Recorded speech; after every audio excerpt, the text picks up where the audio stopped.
Hola, vamos a comenzar con nuestro curso y vamos a comenzar hablando con el tema de la gestión integral de riesgos, que también puede derivarse en el estudio de desastres y en ese caso se conoce como gestión integral del riesgo de desastre. Cuando le ponemos la palabra desastres, hay un proceso un poco diferente porque la gestión integral de riesgos abarca también procesos de daño y pérdida que no necesariamente se manifiestan en desastres. Y cuando hablamos de desastres, por supuesto, hablamos de situaciones súbitas y críticas que debemos atender. Cuando nosotros hablamos de la gestión integral del riesgo de desastres, normalmente hablamos de un proceso que abarca diferentes momentos y diferentes facetas de atención de la administración pública, de la sociedad civil y de la academia. Normalmente tenemos dos maneras de entender los procesos de gestión integral de riesgo. Una, a través, digamos, de sus causas o de lo que llamamos proceso riesgo-desastre, que abarca pues desde mucho tiempo antes del momento crítico, donde hablamos literalmente de muchos años antes hasta muchos años después de atender la crisis. Y en esta primer acercamiento a la gestión de riesgos, tenemos sobre todo 6 grandes procesos. El primero de ellos es generar el conocimiento del riesgo de desastre. El segundo es prevenir el riesgo futuro. El tercero es reducir el riesgo existente. El cuarto es preparar la respuesta. El quinto, responder y rehabilitar. Y el sexto, recuperar y reconstruir. Hay que decir que estos 6 pasos a veces pues encima no son uno detrás de otro. El proceso de gestión de riesgo implica diferentes tareas y algunas de esas tareas son simultáneas, requieren la actuación de todos nosotros al mismo tiempo. Y bueno, una de las maneras interesantes de abordar esto es ver lo que a cada uno de nosotros nos toca como diferentes actores sociales para atender diferentes elementos de estos 6 procesos. No a todos los actores les toca las 6 cosas. A algunos nos toca más la parte, por ejemplo, de conocimiento del riesgo, y a otros les toca más la parte de atención o de responder rápidamente ante una emergencia, y a otros más les toca incidir en mayor medida en la recuperación y la rehabilitación. Entonces, en ese sentido, por eso es importante ver el proceso de gestión de riesgo como alguno de estos 6 pasos que están interconectados entre sí.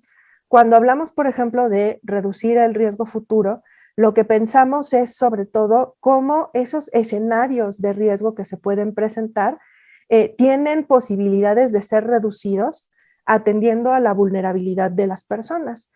Algunas ocasiones nosotros podemos también mitigar las amenazas, pero sobre todo en donde nosotros podemos incidir es en la reducción de la vulnerabilidad.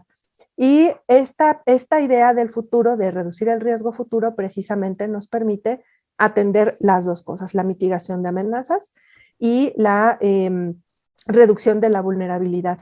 Mientras que cuando estamos ya atendiendo riesgos que son latentes, que ya están construidos, que ya pueden materializarse, hablamos pues de atender justamente ese riesgo presente y en ese caso sobre todo las tareas más importantes son la reducción de las vulnerabilidades y la preparación de las respuestas. Entonces, en cada uno de estos procesos, la información que se necesita es de naturaleza diferente. Y por eso también a veces se utilizan términos un poquito distintos para estos 6 procesos y normalmente se conocen como 4 procesos de gestión diferentes. La gestión prospectiva, que es esta de los escenarios futuros, la gestión correctiva, que es toda la adopción de las medidas pues, que ya podemos implementar respecto a lo que ya existe en el territorio, los riesgos que ya están en el territorio, la gestión reactiva, que son justamente todos lo que nosotros podemos hacer para que cuando se presente la emergencia podamos atender efectivamente lo que esas emergencias implican y evitar que se conviertan las emergencias en desastres. Y por otro lado, la gestión compensatoria, que también es sumamente importante porque se refiere a los recursos y a los instrumentos que nosotros tenemos para financiar y atender todos los posibles desastres. Entonces, resumiendo esta segunda perspectiva, tenemos una gestión prospectiva, una correctiva, una reactiva y una compensatoria. Pensemos por un momento qué clase de información se requiere para realizar alguna de estas tareas. Por ejemplo, la gestión prospectiva necesita información sobre escenarios de riesgo y la gestión compensatoria necesita información sobre instrumentos financieros. Mientras que la gestión correctiva y la reactiva pues necesitan una combinación de datos y de información relacionados a la planeación del territorio, relacionados con la población, con dónde está asentada, con los recursos con los que cuenta la administración pública. Y precisamente esos procesos, esa información son las que nos ayuda a poder diseñar cada uno de esos procesos de gestión. Entonces, en ese sentido, concluyendo esta primera intervención, la gestión puede verse desde sus causas, como este proceso riesgo-desastre, con estos 6 pasos de los que hablábamos al inicio, pero también como un proceso orientado totalmente a cambiar nuestra realidad y a hacer de nosotros personas menos expuestas y menos vulnerables, y atender con ello las situaciones de emergencia para que éstas no se conviertan en desastres.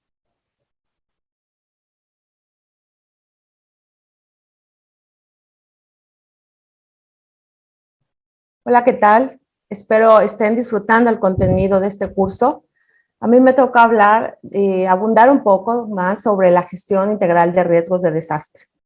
Bueno, me gustaría iniciar hablando de que México es un país rico en biodiversidad, pero también en el territorio mexicano se presentan la mayoría de los fenómenos perturbadores, desde los naturales hasta los antropogénicos.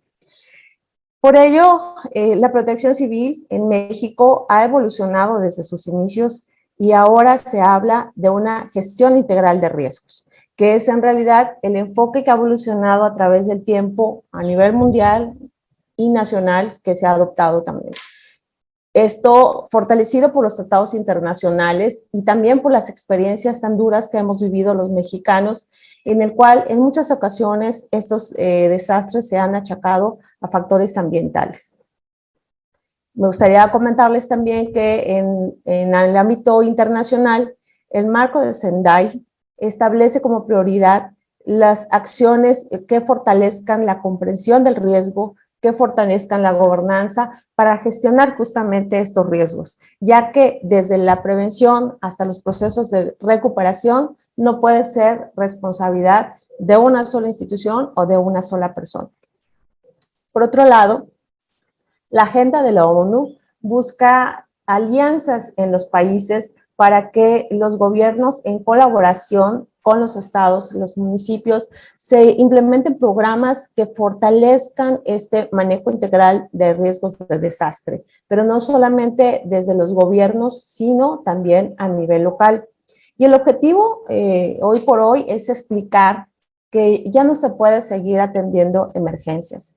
Se tiene que transitar a una protección civil preventiva que incluye todo un proceso de identificación, de análisis del riesgo en el que se vive a nivel local, para que a través de estos procesos se pueda generar mejores condiciones de recuperación post-desastre. Por otro lado, los Objetivos de Desarrollo Sostenible establecen en sus metas 11 relacionado a ciudades resilientes y la meta 13 relacionada con el cambio climático, acciones que debemos implementar los gobiernos, pero también la sociedad, para revertir el impacto de los desastres en nuestro país. Y bueno, en México no es la excepción en cuanto al avance de la normatividad en términos de resiliencia. Contamos con un marco normativo robusto, desde la Constitución Política de los Estados Unidos a la Ley General de Protección Civil y las leyes estatales que dicen cómo se debe hacer y para qué se debe hacer. Pero los municipios también tienen que entrar en esa colaboración, concurrencia, a través de los reglamentos municipales que fortalezcan este enfoque ahora de gestión integral de riesgos. Además de la normatividad, también hay instrumentos fundamentales para que en el territorio se pueda administrar mejor una emergencia o un desastre y más que todo prevenir. Y estoy hablando particularmente en el tema de los atlas de riesgos y de los reglamentos de construcción de cada municipio, que ayuda a una mejor administración, a un mejor conocimiento e identificación de los riesgos para transitar de una protección civil reactiva a una preventiva. Decíamos que las autoridades no pueden ser las únicas responsables de reducir el riesgo. La Ley General de Protección Civil establece que en México se debe conformar un sistema nacional de protección civil. Los sistemas estatales y municipales de protección civil se suman a este esquema. Y en este punto debemos recordar que un sistema es un conjunto ordenado de normas y procedimientos que regulan el funcionamiento de un grupo o de una colectividad. Es por ello que el enfoque de sistemas va acorde con la gestión integral de riesgos para que en los procesos cada quien sepa en qué momento debe actuar. Por supuesto que en los sistemas nacionales, estatales y municipales de protección civil están incluidos los 3 órdenes de gobierno: la academia, los investigadores, los colegios de profesionales, el sector privado, los grupos voluntarios, que recordemos que en México dieron la pauta para el inicio de la protección civil, pero sobre todo la sociedad, a través de comités comunitarios, diferentes formas de organización que pueden llevarse a cabo en los municipios.